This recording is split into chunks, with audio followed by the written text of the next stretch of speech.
Roboão foi a Siquém, porque todo o Israel se tinha juntado ali para proclamá-lo rei. E chegou essa notícia aos ouvidos de Jeroboão no Egito, onde ainda estava refugiado para escapar à face do rei Salomão.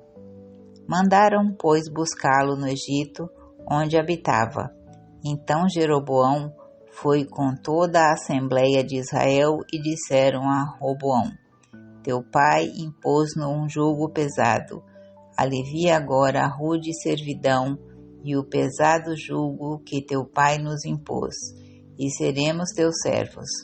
Ele respondeu-lhes: Ide-vos e voltai à minha presença dentro de 3 dias. E o povo retirou-se.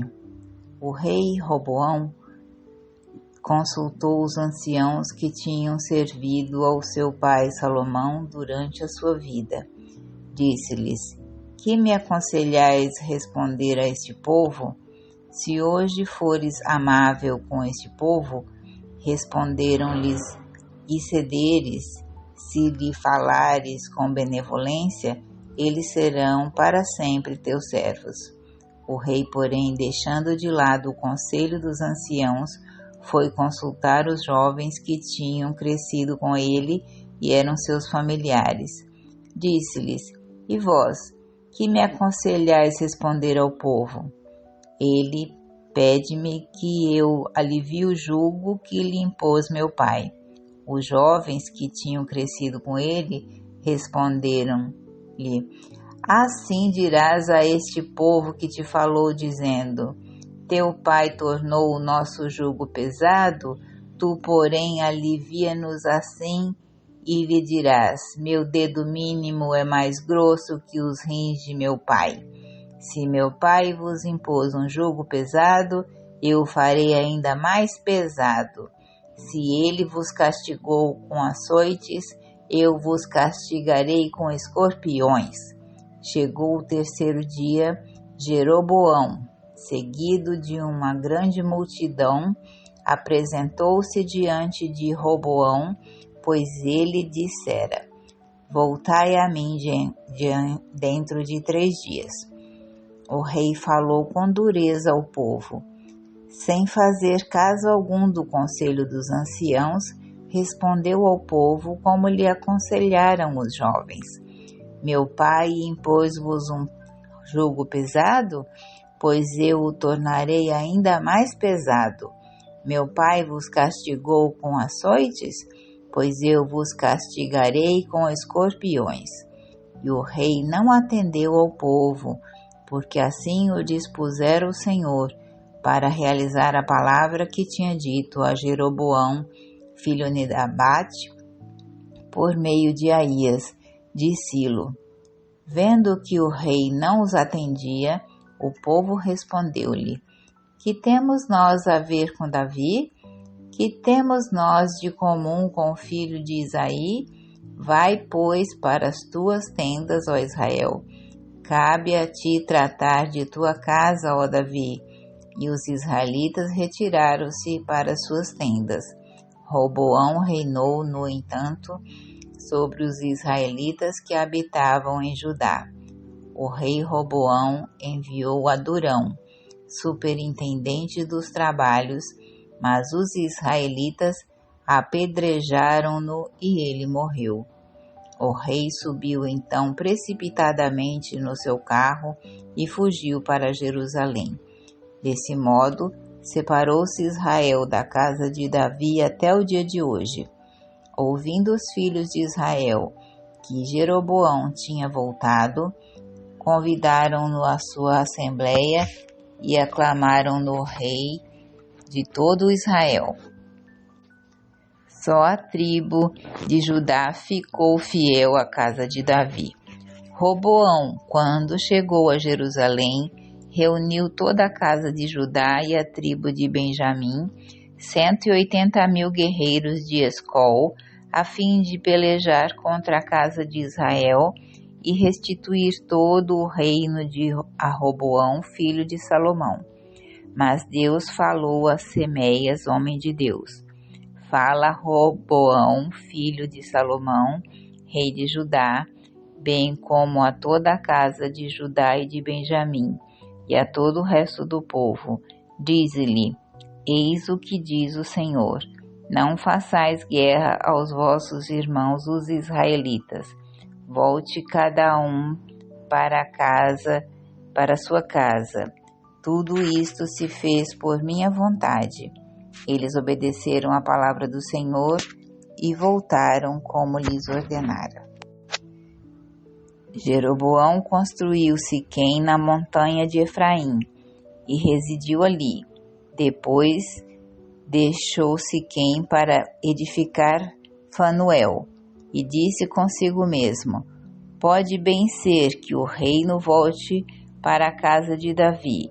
Se o povo subir a Jerusalém para oferecer sacrifícios no templo do Senhor, e o seu coração se voltar para o seu senhor Roboão, rei de Judá, matar-me-ão e se voltarão para Roboão, rei de Judá. Depois de ter refletido bem, o rei mandou fazer 2 bezerros de ouro e disse ao povo: basta de peregrinações a Jerusalém. Eis aqui, ó Israel, o teu Deus que te tirou do Egito. Pôs um bezerro em Betel e outro em Dan. Isto foi uma ocasião de pecado, porque o povo ia até Dan para adorar um desses bezerros. Jeroboão construiu também templos em lugares altos, onde estabeleceu como sacerdotes homens tirados do meio do povo e que não eram levitas. Instituiu também uma festa no 8º mês, no 15º dia do mês, à semelhança do que se celebrava em Judá, e subiu ao altar. Fez o mesmo em Betel, sacrificando aos bezerros que tinha mandado fazer. Estabeleceu igualmente em Betel sacerdotes para os lugares altos que tinha edificado. No 15º dia do 8º mês, isto é, no mês que tinha escolhido ao seu bel prazer, subiu ao altar que tinha edificado em Betel para celebrar a festa com os israelitas. Subiu ao altar para queimar o incenso. Ora, estando ele de pé diante do altar para queimar o incenso, eis que sobreveio um homem de Deus vindo de Judá por ordem do Senhor. Este se pôs a clamar contra o altar da parte do Senhor nestes termos: altar, altar, eis o que diz o Senhor: na casa de Davi nascerá um filho que se chamará Josias. Ele imolará sobre ti os sacerdotes dos lugares altos, que agora queimam ofertas sobre ti, e queimar-se-ão sobre ti ossos humanos. Ao mesmo tempo anunciou o homem de Deus um prodígio, dizendo: eis a prova de que é o Senhor quem fala. O altar vai se fender, e a cinza que está por cima se derramará por terra. Ao ouvir a ameaça que o homem de Deus proferia contra o altar de Betel, o rei de Jeroboão levantou a mão do altar e disse: prendei-o. Secou-se-lhe, porém, a mão que se estendera contra o homem, de modo que não a pôde trazer a si. O altar fendeu-se e espalhou-se a cinza que estava sobre ele, assim como o dissera o homem de Deus da parte do Senhor. Então disse o rei ao homem de Deus: aplaca o Senhor teu Deus e roga por mim para que me seja restituída a mão. O homem de Deus aplacou o Senhor, e o rei pôde trazer de novo a si a mão, que se tornou tal como era antes. O rei disse ao homem de Deus: vem comigo à minha casa para restaurar as tuas forças, e dar-te-ei um presente. Mas o homem de Deus respondeu ao rei: ainda que me desses a metade de tua casa, eu não iria contigo. Não comerei pão, nem beberei água neste lugar, porque o Senhor me ordenou que não comesse pão nem bebesse água, e tampouco voltasse pelo mesmo caminho por onde vim. Partiu, pois, de Betel por outro caminho, e não tomou aquele por onde viera. Ora, habitava em Betel um profeta já idoso, a quem seus filhos contaram tudo o que o homem de Deus fizera naquele dia em Betel e o que ele dissera ao rei. O pai disse-lhes: por onde ele se foi? Seus filhos mostraram-lhe o caminho que tomara o homem de Deus vindo de Judá ao partir. Ele disse-lhe aos seus filhos: selai o meu jumento. Tendo-o ele selado, montou nele o profeta e partiu em busca do homem de Deus. Encontrou-o sentado ao pé de um terebinto e disse-lhe: és tu o homem de Deus que veio de Judá? Sim, respondeu ele. O velho profeta continuou: vem comigo para comeres em minha casa. Não posso voltar, respondeu ele, nem ir contigo à tua casa. Não comerei pão, nem beberei água contigo neste lugar, porque recebi do Senhor a ordem de não comer pão, nem beber água, nem tampouco voltar pelo mesmo caminho por onde vim. Mas eu sou também profeta como tu, insistiu o outro. Ora, um anjo me falou da parte do Senhor: leva-o contigo à tua casa e dá-lhe de comer. Era mentira. O homem de Deus voltou com ele e comeu em sua casa. Enquanto estavam à mesa, o Senhor falou ao profeta que o tinha feito voltar. E este interpelou o homem de Deus, vindo de Judá, nestes termos: eis o que diz o Senhor: desobedeceste à palavra do Senhor e não cumpriste a ordem que o Senhor teu Deus te havia dado. Voltaste e comeste num lugar do qual Deus te dissera: não comerás pão ali, nem beberás água. Por isso teu cadáver não será levado ao sepulcro de teus pais. Depois de ter comido, o velho profeta mandou selar um jumento para o seu hóspede, e este partiu. Enquanto caminhava, o homem de Deus encontrou no caminho um leão, que o matou. Seu cadáver ficou estendido no caminho, tendo ao seu lado o jumento e o leão. Alguns que passavam por ali, vendo o cadáver estendido por terra e junto dele o leão, foram e divulgaram a notícia na cidade onde morava aquele velho profeta.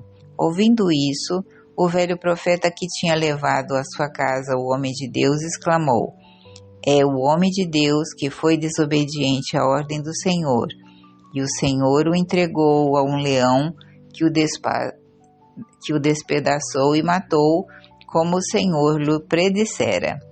E disse em seguida a seus filhos: selai o meu jumento. Eles selaram-no.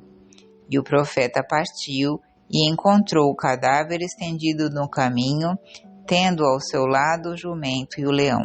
O leão não tinha devorado o cadáver, nem dilacerado o jumento. Tomou então o profeta o cadáver do homem de Deus, pô-lo em cima do seu jumento e levou-o para a cidade a fim de pranteá-lo e dar-lhe sepultura. Depositou-o em seu próprio túmulo e pranteou-o, dizendo: ai, meu irmão. Depois do enterro, disse o ancião aos seus filhos: quando eu morrer, sepultar-me-eis no túmulo onde repousa o homem de Deus. Depositareis os meus ossos junto dos seus, porque se cumprirá a ameaça que ele fez da parte do Senhor contra o altar de Betel e contra todos os templos dos lugares altos das cidades de Samaria. Depois destas coisas, Jeroboão não se converteu de sua péssima vida, mas continuou a tomar homens do meio do povo e constituí-los sacerdotes dos lugares altos, e todo o que desejasse investia no cargo sacerdotal e o estabelecia nos lugares altos. Isso tornou-se para a casa de Jeroboão uma ocasião de pecado que causou a sua perda e o seu extermínio da face da terra.